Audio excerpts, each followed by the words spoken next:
Hey everyone, those of you who know me well and spent a lot of time with me know that I have had an issue since my, adult life when I moved out on my own, I guess, that I picked on my fingers and the cuticles around my fingers. And for many years I wore artificial nails, and that was a way to stop the picking because they were too thick. But it was really fascinating because as soon as I took the nails off, I would start picking all over again. So I thought, okay, well, I'll just let them go natural and see what happens. Well, it's been 3 years of natural, I think now. Yes, when I first moved to the United States, I still wore artificial nails when I came here, and then I stopped. About 3 years. But if you look at my fingers right now, the only thing I've been able to master is the nail biting portion of this habit that I have, because I used to actually bite my nails quite far down as well. So I'd grow all my nails out, and then I'd rip them all off, and I'd grow them all out, and I'd rip them all off, because deep down, really what I want is pretty hands. It's really interesting on how I have wrapped my hands and my work and what I have to do are so marred by this shameful thing that I have. And I wonder if that's a symbol of what I feel for my career. Gonna have to look into that. Anyway, so let me show you a finger. I just took a Band-Aid off. This is a typical scenario in my life. I would pick a finger to the part where I can't go as far down because I lose the top portion. I don't know if you can see. So, and I'll go all the way around. I don't know, the light's not the best. Like that. So it goes all the way to the top. The top is all marred. And around the front. And so I do that with all the nails. The pinkies don't get hit as much, but they don't get hit as much. But the top one, this one's not too bad, but it's still, you can see some of the picking. The middle finger is bad. It goes all the way to the back. So it's these two fingers that get the most activity, I guess. And then there's the thumb. The thumb, I guess I've mastered taking the thumb to the point where it looks normal most of the time. And I think I have to thank iPhone for that, because I used to peel it so bad that the fingerprint wouldn't recognize on the iPhone portion. And so this finger is the same. Both hands, you can see this one's actually not as good. Well, if you want to say I'm actually really good at what I'm doing right there, it's been consistently good. And then this finger, you can see now that the ridge, I used to hate my father's hands because they're so ugly, and all you see is this ridge around his finger. And look at what I've created.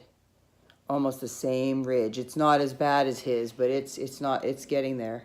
This finger is not as bad as this one. This one's showing the ridge a lot more. And there's one nail that I have a very difficult time. I can't even grow it really well because I think I've picked it.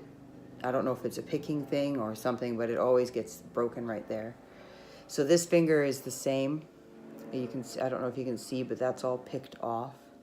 And it's to the point, it's just like at the level above bleeding. And sometimes it does bleed. You'll see in this one, I got to a point where it was bleeding. And there's the scars at various points where it's been bleeding. So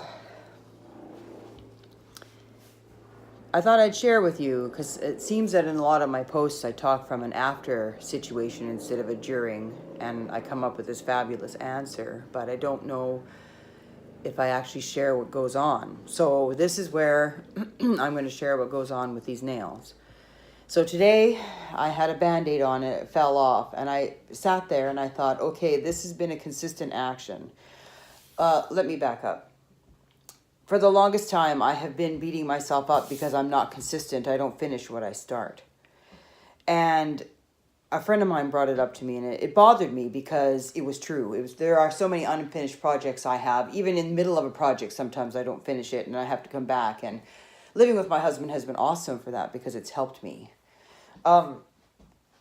Excuse me, I need some water. It's actually tea, but... So...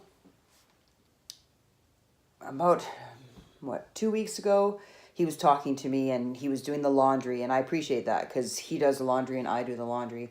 So when he was doing the laundry, he pulled out again yet another Kleenex that I leave in the laundry. There have been times where the Kleenex has exploded so bad that I've had to vacuum out everything. And yet it still happens. So he was telling me again, he says, what is it with you and the Kleenex? He goes, I can almost tell where you've been by how the Kleenex looks in the dryer. It's actually developed a pattern.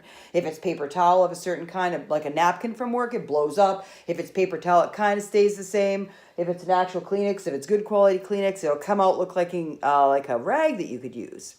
And so I sat there and listened to him, and I thought, that's amazing that he can categorize my Kleenex in my pocket.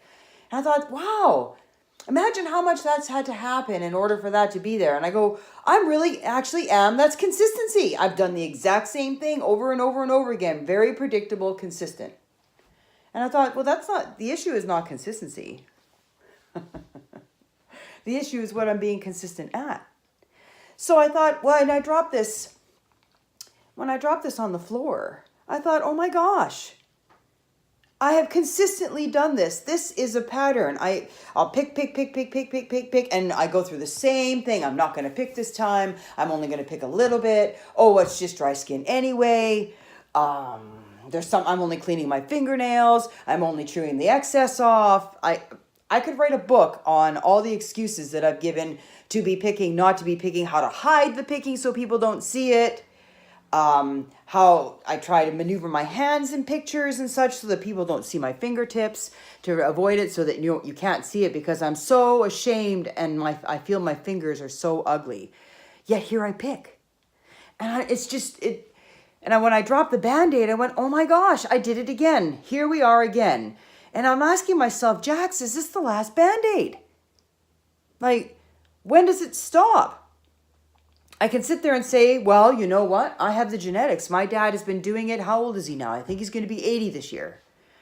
And he's been picking for as long as I can remember. He still does when we visit. That's all he does is pick. It's a consistent overcoming habit. His fingers, all of them are down. They're all round. The nails are not there. The nails are there, but if you saw the hands, you would understand. And I look at that and I'm like, that's exactly where I'm heading. And I could say there and blame my dad. It's in the genetics. It's in the genes. I can't do anything about it. Because I have a full-on excuse if I want to use it. Well, reason. Sorry, not excuse. Justification if you want to use it. But if it's an excuse, you know it's an excuse. So, and there's so many things. I have so many products that I've bought. I have a Dremel tool so I can do my own manicures. I have every kind of nail cuticle cream. I have files. I have all this kind of stuff, and I never use them. Well, that's not true. I'll use it maybe for the first couple days.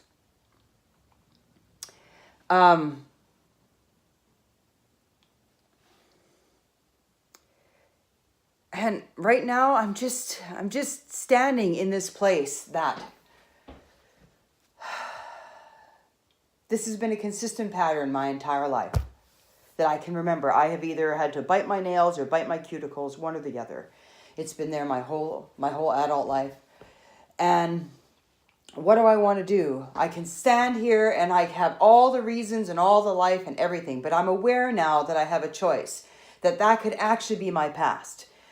Like, this is the moment where, what do I want?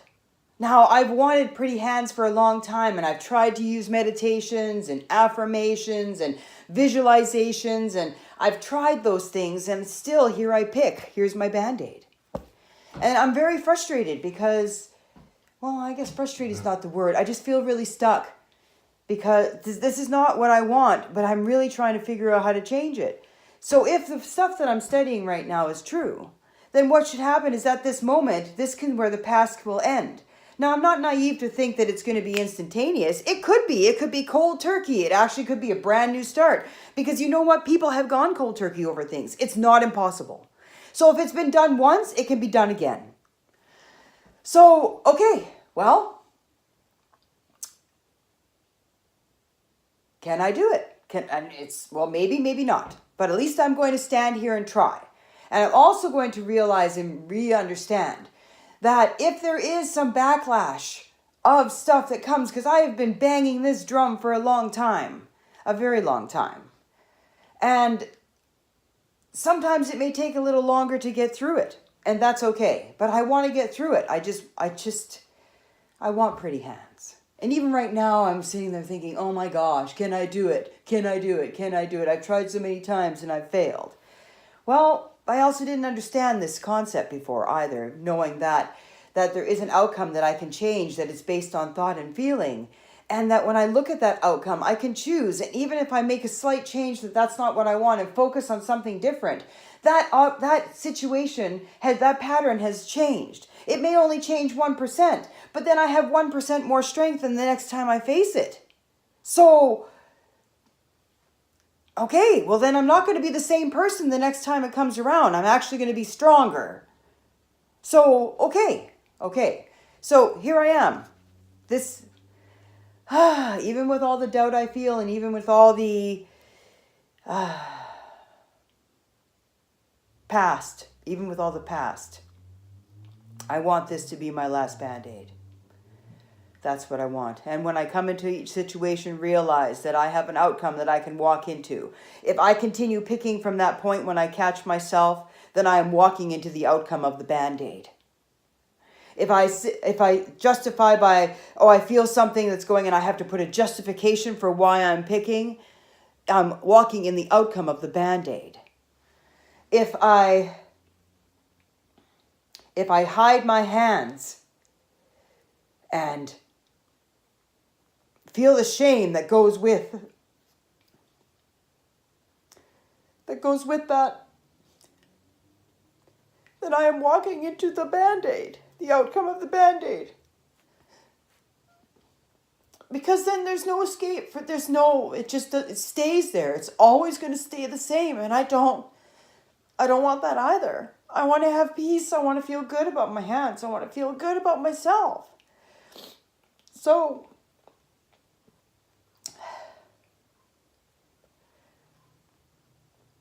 this is where it starts. Whenever I face it, I make the decision at that moment and just be graceful with myself in the process. Am I going to have the outcome of the Band-Aid? I guess we'll find out.